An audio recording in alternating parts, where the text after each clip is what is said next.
وأشهد أن لا إله إلا الله وحده لا شريك له وأشهد أن محمدًا عبده ورسوله فأعوذ بالله من الشيطان الرجيم بسم الله الرحمن الرحيم يا أيها الذين آمنوا اتقوا الله حق تقاته ولا تموتن إلا وأنتم مسلمون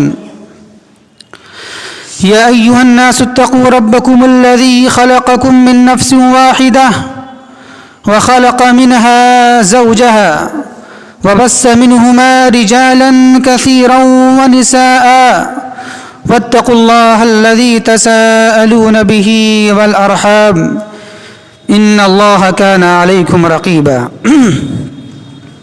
يا أيها الذين آمنوا اتقوا الله وقولوا قولا سديدا يصلح لكم أعمالكم ويغفر لكم ذنوبكم ومن يطع الله ورسوله فقد فاز فوزا عظيما أما بعد فإن أحسن الكلام كلام الله وخير الهدى هدي محمد صلى الله عليه وسلم وشر الأمور محدثاتها وكل محدثة بدعة وكل بدعة ضلالة وكل ضلالة في النار قال الله تبارك وتعالى في القرآن المجيد والفرقان الحميد فأعوذ بالله من الشيطان الرجيم بسم الله الرحمن الرحيم وأن ليس للإنسان إلا ما سعى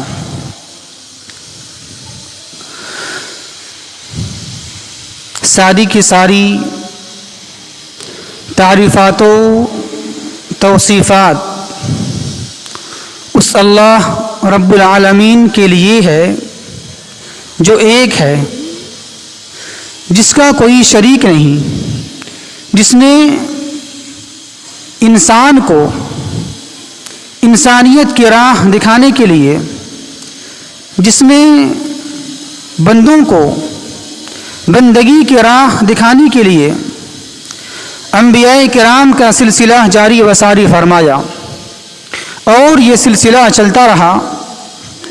سب سے اخیر میں اس ذات مقدسہ کو مبعوث فرمایا جنہوں نے غیروں کی گالیاں سن کر بھی دعاؤں کے لیے ہاتھ بلند کر دیا کرتے تھے۔ وہ ذات مقدس، وہ ذات محترم نبی امی محمد عربی صلی اللہ علیہ وسلم کی ذات اقدس ہے۔ اللہم صلی علی محمد وعلی آل محمد کما صلیت علی ابراہیم وعلی آل ابراہیم انک حمید مجید۔ اللہم بارک علی محمد وعلی آل محمد کما بارکت علی ابراہیم وعلی آل ابراہیم انک حمید مجید۔ محترم سامعین کرام و معزز حاضرین جمعہ، ہمارا موضوع چل رہا تھا ایصال ثواب کی حقیقت، اور ہم نے اس موضوع کو 3 حصے کیے تھے۔ پہلا حصہ زندوں کی طرف سے مردوں کے لیے فائدہ پہنچانے والے اعمال کیا کیا ہیں۔ دوسرا حصہ میت کو خود اس کی جانب سے فائدہ پہنچانے والے اعمال کیا کیا ہیں۔ تیسرا حصہ وہ اعمال جو میت کے لیے بے فائدہ ہیں اور بے سود ہیں۔ تو اس کا پہلا حصہ گزر چکا ہے، اس کی تفصیلات آ چکی ہے۔ اب آئیے انشاءاللہ 2 حصے ہم دیکھتے ہیں آج کے اس خطبہ جمعے کے اندر۔ تو اس کا دوسرا حصہ کیا ہے؟ میت تو خود اس کی جانب سے فائدہ پہنچانے والے اعمال کیا کیا ہیں، آئیے اس کو ہم دیکھتے ہیں سلسلہ وار۔ کل ملا کر یہ 12 اعمال ہیں۔ نمبر 1، میت کے نیک اعمال کے اثرات۔ اللہ ارشاد فرماتا ہے سورہ یاسین میں، وَنَكْتُبُ مَا قَدَّمُوا وَآثَارَهُمْ، کہ ہم سورہ یاسین آیت نمبر 12 میں کیا وَنَكْتُبُ مَا قَدَّمُوا وَآثَارَهُمْ، کہ ہم لکھتے رہتے ہیں جو اعمال اس نے آگے بھیجی ہیں، نیکی والے اعمال اس کو ہم لکھتے رہتے ہیں، وَآثَارَهُمْ، اور جو آثار بھی ان کی ہیں جو انہوں نے پیچھے چھوڑ کر گئے ہیں ان کو بھی ہم لکھتے رہتے ہیں نام اعمال کے اندر۔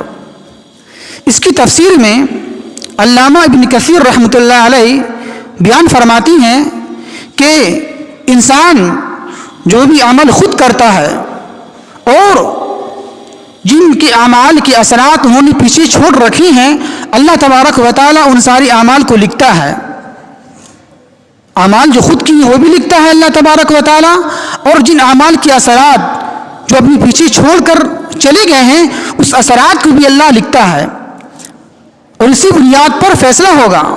اچھے اعمال اچھے اثرات تو اچھا بدلہ، برے اعمال برے اثرات تو برا بدلہ اللہ تبارک و تعالیٰ دے گا قیامت کے دن۔ اس کی تائید اور اس کی توثیق ایک اور حدیث سے ہو جاتی ہے، جیسا کہ مسلم شریف کتاب الزکوٰۃ کی ایک حدیث ہے، اللہ کے نبی صلی اللہ علیہ وسلم نے ارشاد فرمایا، من سن فی الاسلام سنۃ حسنۃ فلہ اجرها واجر من عمل بعده من غیر ان ينقص من اجورهم شیء، رواہ مسلم کتاب الزکوٰۃ۔ اللہ کے نبی صلی اللہ علیہ وسلم ارشاد فرماتے ہیں کہ جس کسی نے اسلام میں کوئی اچھا طریقہ جاری کیا اور وہ طریقہ اس کے اعمال کا طریقہ اس کے مرنے کے بعد بھی جاری رہتا ہے، ساری رہتا ہے، اور لوگ اس کی اتباع کرتے ہیں، اس کی پیروی کرتے ہیں اس کے اعمال کی وجہ سے، تو اس کا ثواب اس کو جاری کرنے والے کو پہنچتا رہے گا، اور اس کے اجر میں ثواب میں کچھ بھی کمی نہیں کی جائے گی۔ تو معلوم یہ ہوا کوئی بھی شخص جو اسلام کے اندر اچھا طریقہ جاری کرتا ہے اور لوگ اس کے مرنے کے بعد، اس کی وفات کے بعد اس کی اتباع کرتے ہیں، اس کی پیروی کرتے ہیں، تو ان سب کا ثواب کس کو ملے گا؟ جاری کرنے والوں کو ملے گا۔ اسی طرح نمبر 2، میت کے اولاد کے نیک اعمال کا ثواب میت کو ملتا ہے، کیونکہ اولاد بھی والدین کی کوشش کا نتیجہ ہے، اس کی اپنی کمائی ہے، جیسا کہ اللہ بیان فرماتا ہے سورہ نجم میں، وَأَن لَّيْسَ لِلْإِنسَانِ إِلَّا مَا سَعَىٰ، کہ انسان کو صرف اسی اعمال ہی کا فائدہ پہنچے گا جو انسان خود سے انجام دے۔ تو اولاد بھی والدین کی کوشش کا نتیجہ ہے، اس کی اپنی کمائی ہے، اور اس کی تائید، اس کی وضاحت ایک حدیث سے ہو جاتی ہے، جیسا کہ ابو داؤد شریف کی حدیث ہے، اللہ کے نبی صلی اللہ علیہ وسلم نے ارشاد فرمایا کہ آدمی کا سب سے پاکیزہ روزی وہ ہے جو انسان کھاتا ہے، اس کی اپنی کمائی ہے، اور اولاد بھی اس کی اپنی کمائی ہوتی ہے۔ تو معلوم یہ ہوا کہ اولاد جو بھی نیک اعمال کرے گی اس کا ثواب کس کو ملے گا؟ اس کے والدین کو ملے گا، کیونکہ اولاد بھی انسان کی اپنی کمائی ہے، اپنی کوشش ہے۔ علامہ البانی رحمۃ اللہ علیہ اس حدیث کی تشریح بیان کرتے ہوئے ارشاد فرماتی ہیں کہ یہ آیت اور حدیث اس بات کی وضاحت کرتی ہے کہ نیک اولاد جو بھی نیک اعمال کرتی ہے اس کا ثواب کس کو ملتا ہے؟ والدین کو ملتا ہے۔ اسی طرح ایک اور بھی حدیث ہے جس سے یہ ثابت ہو جاتی ہے یہ بات کہ اولاد جو بھی نیک اعمال کرتی ہے اس کا ثواب اس کے والدین کو ملتا ہے، جیسا کہ مسلم شریف کی حدیث ہے، اللہ کے نبی صلی اللہ علیہ وسلم نے ارشاد فرمایا کہ من دل علی خیر فلہ مثل اجر فاعلہ، کہ جو شخص کسی کو بھلائی کا راستہ دکھائے گا، اچھا راستہ دکھائے گا، تو اس کو بھی کرنے والے کے برابر اجر ملے گا، ثواب ملے گا۔ اور یہ بات سب کو معلوم ہے کہ والدین اپنی اولاد کے لیے سب سے پہلی تربیت گاہ ہے اور درس گاہ ہے۔ والدین اپنی اولاد کو سیدھا راستہ بتاتے ہیں اور برے راستے سے اسے بچا لیتے ہیں۔ تو اولاد جب تک یہ نیک اعمال کرتی رہے گی تب تک اس اعمال کا بدلہ، اس کا ثواب والدین کو پہنچتا رہے گا۔ تو یہ ہے دوسرا، میت کے نیک اولاد کے نیک اعمال کا ثواب والدین کو پہنچتا رہے گا۔ اسی طرح نمبر 3، نمبر 4، نمبر 5 یہ 3 اعمال ایک حدیث کے اندر بیان کیے گئے ہیں۔ وہ کیا ہے؟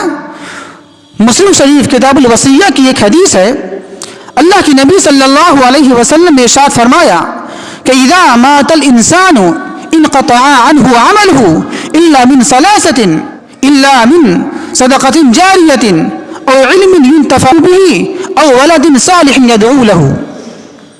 کیا فرماتے ہیں؟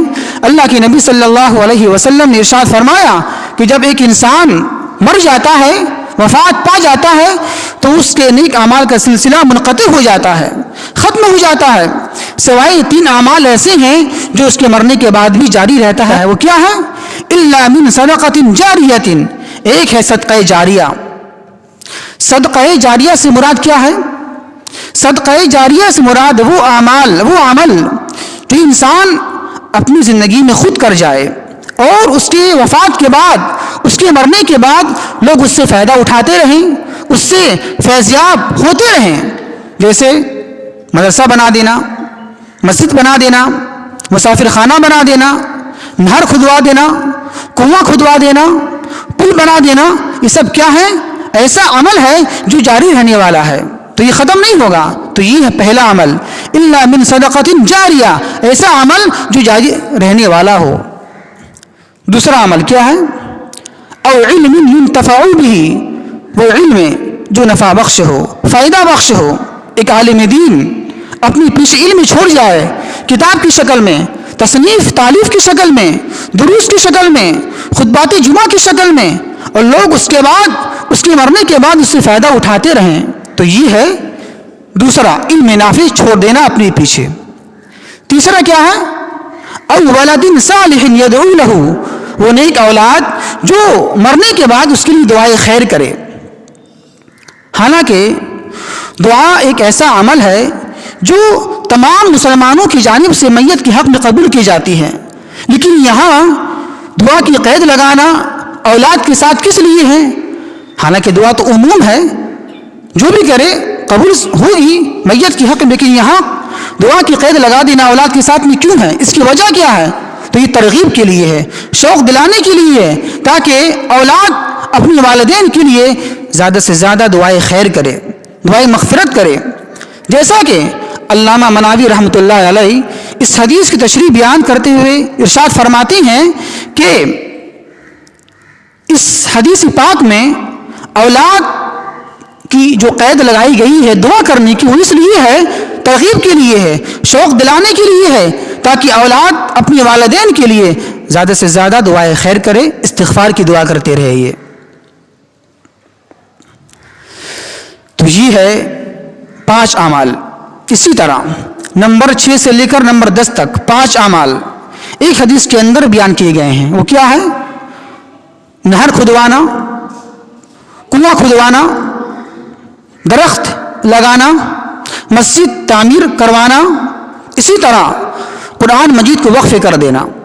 جیسا کہ صحیح الجامع الصغیر کے اندر 7 اعمال ایسے بتائے گئے ہیں کہ 7 اعمال ایسے ہیں جو ایک انسان کو اس کے مرنے کے بعد بھی فائدہ پہنچاتا رہے گا۔ وہ کیا ہے وہ اعمال؟ آئیے ذرا دیکھتے ہیں۔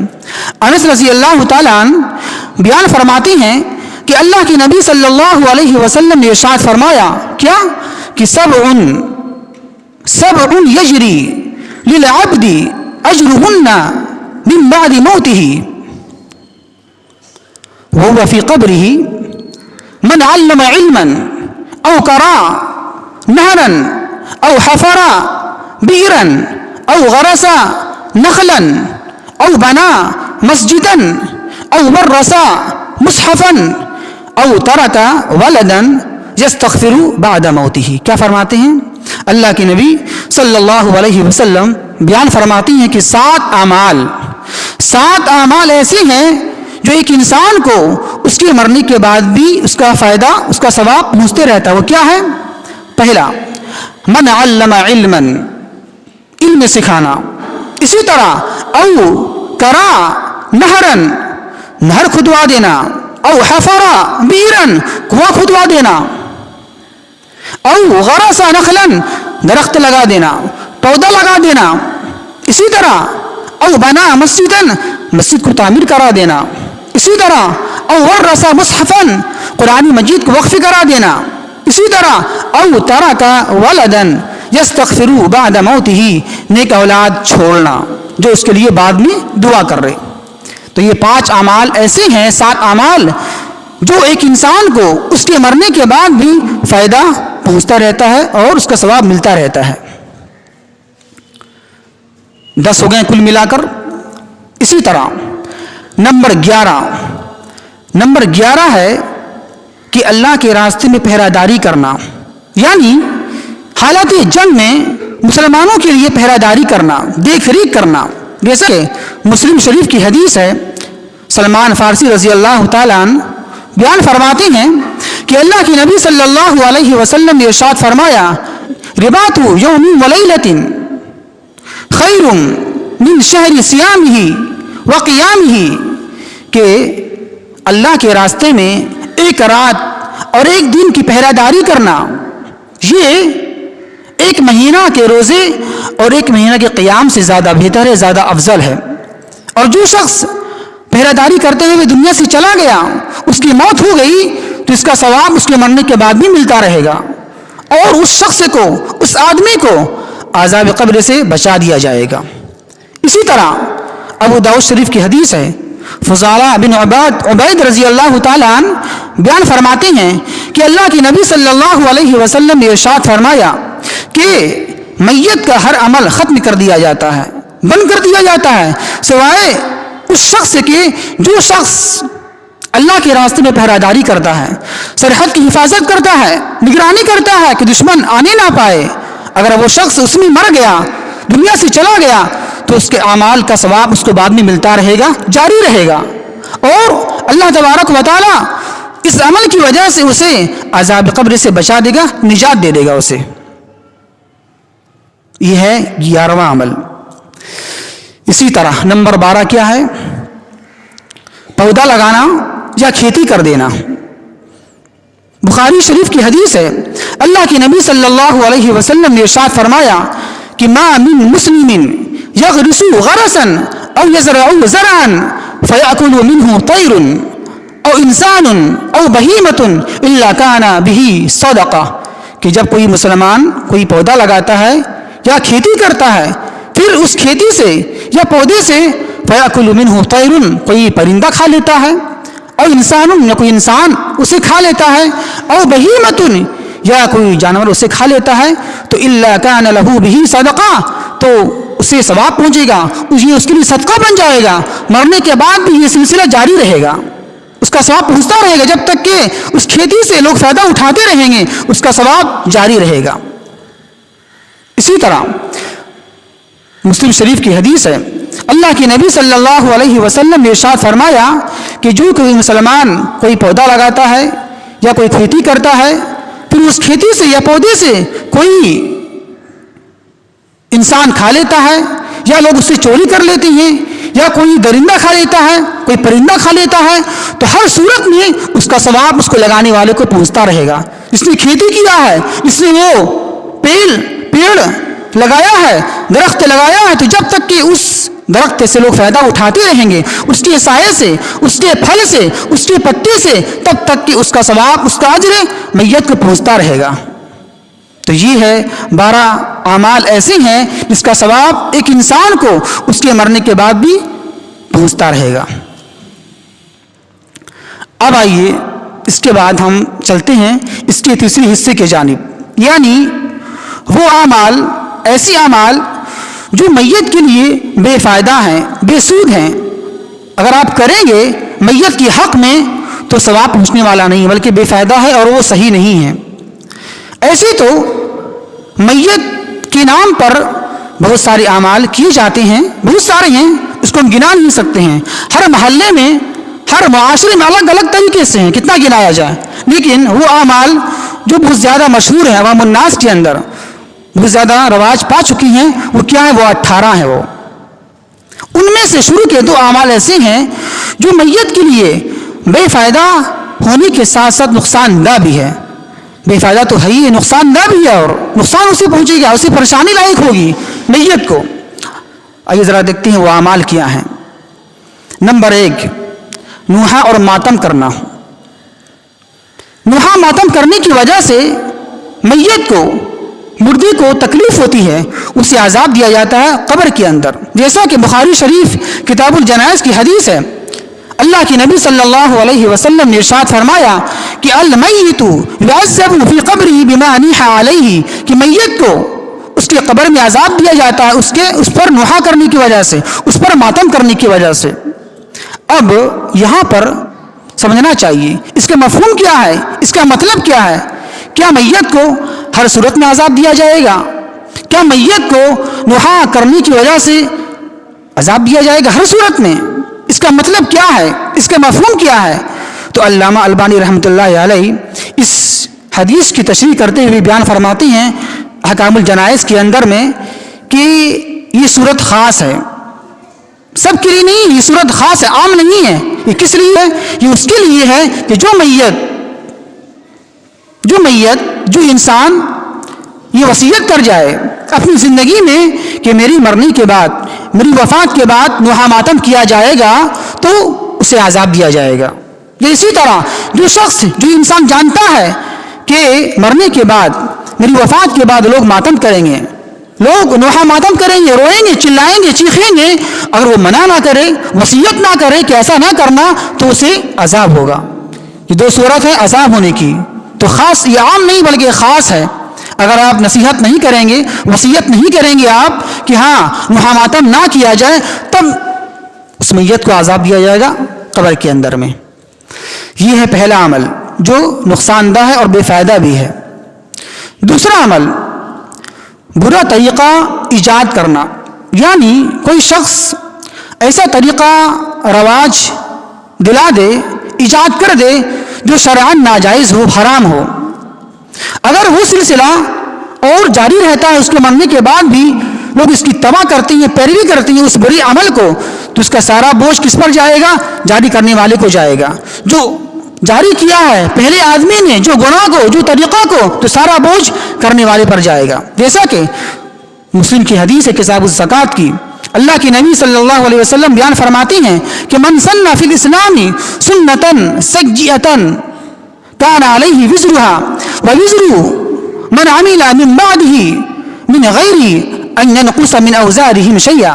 اللہ کے نبی صلی اللہ علیہ وسلم بیان فرماتے ہیں کہ جو کوئی شخص اسلام کے اندر کوئی برا طریقہ جاری کرتا ہے، رائج کرتا ہے، ایجاد کرتا ہے، اور یہ سلسلہ، یہ عمل اس کے وفات کے بعد بھی جاری رہتا ہے، لوگ اس کی تباہ کرتے ہیں، لوگ اس کی پیروی کرتے ہیں، تو جب تک کہ وہ عمل جاری رہے گا، برا عمل، برا طریقہ، تو سب کا وبال کس پر ہوگا؟ جاری کرنے والے کو ملے گا، اور اس کے برے اعمال میں کمی نہیں کی جائے گی.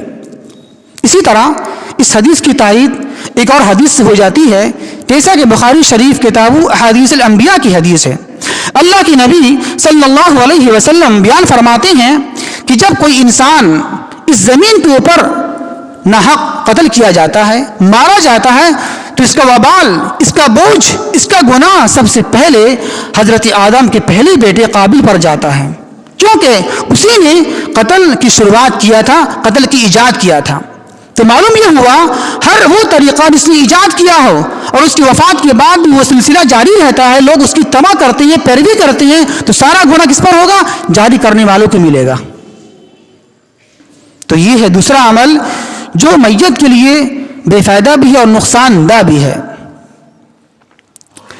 نمبر 3، تیسرا عمل جو میت کے لیے بے فائدہ ہے وہ کیا ہے؟ میت کی جانب سے عمرہ کرنا. عمرہ کرنا ایک مستقل عبادت ہے. اب یہاں پر ایک مسئلہ سمجھنے کی ہے، وہ یہ ہے کیا جس طریقے سے میت کی جانب سے حج کرنے کا ثواب ملتا ہے تو کیا عمرہ کرنے کا ثواب نہیں ملے گا؟ یہاں یہ بات سمجھنے کی ہے. تو یہ بات کو آپ ذہن نشین رکھیں، جیسا کہ ہم نے اس سے پہلے بیان کیا تھا کہ اللہ تبارک و تعالیٰ کا ایک قانون ہے، ایک اصول ہے کہ انسان کو صرف اسی اعمال کا فائدہ پہنچے گا جو انسان خود سے انجام دے، خود سے کرے، سوائے کچھ اعمال ایسے ہیں جس کا فائدہ پہنچتا ہے مرنے کے بعد بھی، تو وہ اعمال کیا ہیں جس کا تذکرہ، جس کی تفصیل کتاب و سنت میں بیان ہو چکا ہے۔ تو انہی میں سے ایک حج بھی ہے، حج کا ثواب پہنچے گا لیکن عمرہ کا ثواب پہنچے گا نہیں، کیونکہ اس کا تذکرہ، اس کی وضاحت نہ قرآن میں ہے اور نہ حدیث میں ہے۔ تو اپنی طرف سے قیاس لڑانا کہ حج کا ثواب پہنچتا تو عمرہ بھی اپنے آپ پہنچ جائے گا ثواب، تو ایسا نہیں، جس کی وضاحت، جس کی تفصیل قرآن میں ہوگی، حدیث میں ہوگی، اسی کا ثواب پہنچے گا، ورنہ ثواب کسی کا پہنچے گا نہیں۔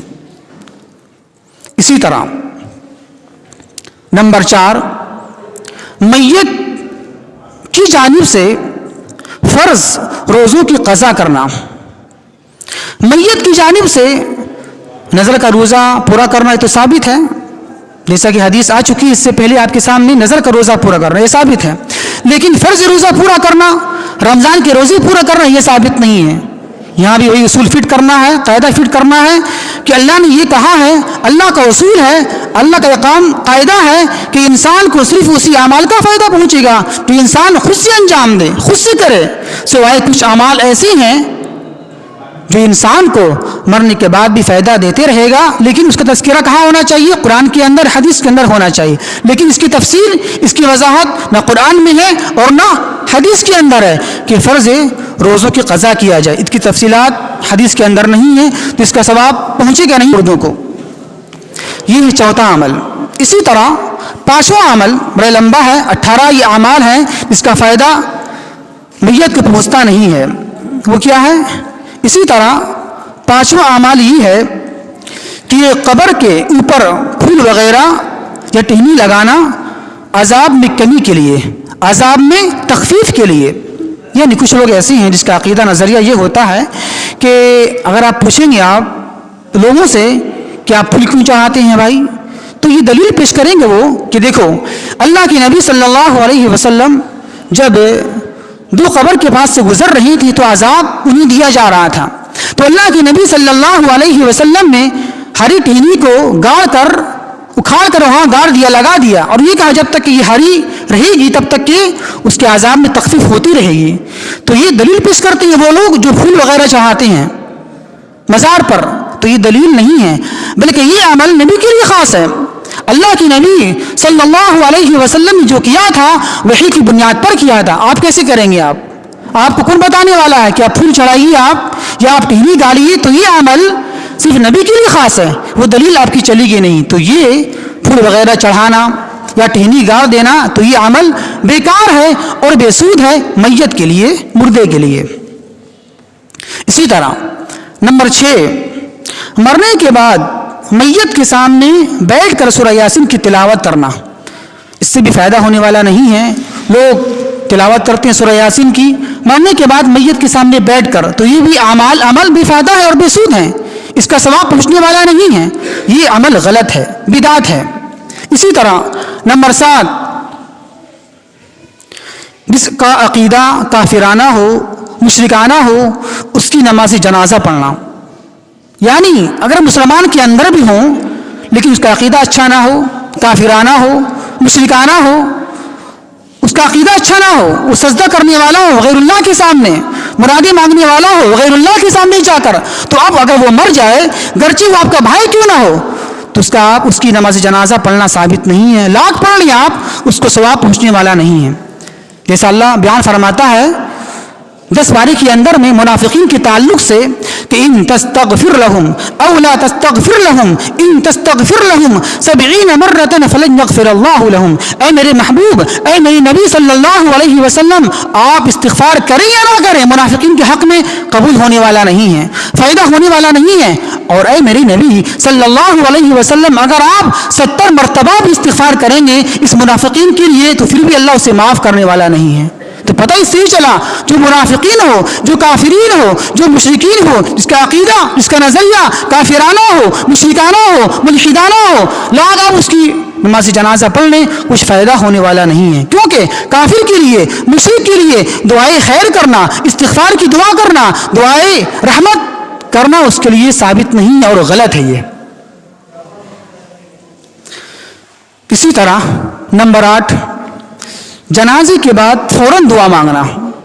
ایسا بھی ہوتا ہے نماز جنازہ پڑھ چکی ہیں آپ, پھر دعا کرنا بعد میں, یہ کیا ہے؟ اب تو دعا ہو چکی ہے. جو دعا ہم لوگ پڑھتے ہیں جنازے کے اندر میں, کیا اللہم اغفر لحینا ومیتنا وشاہدنا وغائبنا, تو ہو چکی ہے دعا. پھر الگ سے دعا پڑھنا جنازے کی بات, یہ بے فائدہ ہے اور بے سود ہے. اس کا ثبوت نہ قرآن کے اندر ہے اور نہ حدیث کے اندر میں, بے فائدہ ہے اور بے سود ہے یہ. اسی طرح نمبر 9, میت کے ساتھ قرآن کی آیت کو رکھنا عذاب میں کمی کے لیے. کہیں ایسا بھی ہوتا ہے کہ مرنے کے بعد اس کے کفن کے اندر میں یا قبر میں قرآن کی آیت کو رکھ دیا جاتا ہے. کیوں؟ عذاب میں کمی ہو جائے, عذاب میں تخفیف ہو جائے. گناہگار کیا ہے, لاکھ گناہ کیا, لیکن مرنے کے بعد قرآن کی آیت جا رہی ہے. کچھ تو کیا نہیں ہے اپنی زندگی میں, نہ روزہ رکھا, نہ نیک اعمال کیے, نہ اخلاق پیش کیے, نہ نمازی پڑھی, لیکن مرنے کے بعد قرآن جا رہا ہے ساتھ میں, قرآن کی آیت جا رہی ہے ساتھ میں. تو یہ عمل بے فائدہ ہے اور بے سود ہے. کہیں ایسا بھی کیا جاتا ہے مردے کے ساتھ میں. اسی طرح نمبر 10, میت کی دفن ہونے کے بعد اس کی قبر پر کھڑے ہو کر تلقین کرنا یا قرآن کی آیت پڑھنا. تلقین کرنا کہ تم پڑھو لا الہ الا اللہ محمد رسول اللہ, تاکہ وہ سوالات میں جوابات میں آسانی ہو جائے. تو ایسا نہیں ہے, یہ بے فائدہ ہے اور بے سود ہے. اسی طرح نمبر 11, میت کے دفن ہونے کے بعد اس کی قبر پر کھڑے ہو کر اذان دینا, یہ بھی ثابت نہیں ہے, بے فائدہ ہے اور بے سود ہے میت کے لیے. نمبر 12, مرنے کے بعد میت کے ایصال ثواب کے لیے ناجائز طریقہ اختیار کرنا, جیسے تیجا, چہلم, 10واں, 40واں, قرآن خوانی, میلاد خوانی, دعا خوانی کرنا. یہ سب کچھ کیا ہے؟ ناجائز طریقے ہیں, غیر مشروع طریقے ہیں. اس کا ثواب پہنچنے والا نہیں ہے اور بے فائدہ ہے اور بے سود ہے کرنا میت کے حق میں. اسی طرح نمبر 13, 15ویں شعبان کی رات قبرستان کی زیارت کرنے کے لیے جانا, یہ بھی ثبوت نہیں ہے, بے فائدہ ہے اور بے سود ہے میت کے حق میں. اسی طرح نمبر 14, قبروں کو اونچا بنانا یا اسے پختہ بنانا, عمارت بنانا, یہ بھی غیر مشروع عمل ہے اور یہ ثابت نہیں ہے, بے فائدہ ہے اور بے سود ہے میت کے حق میں. اسی طرح نمبر 15, قبروں پر چراغ جلانا, یہ بھی صحیح نہیں ہے, بے فائدہ ہے اور بے سود ہے.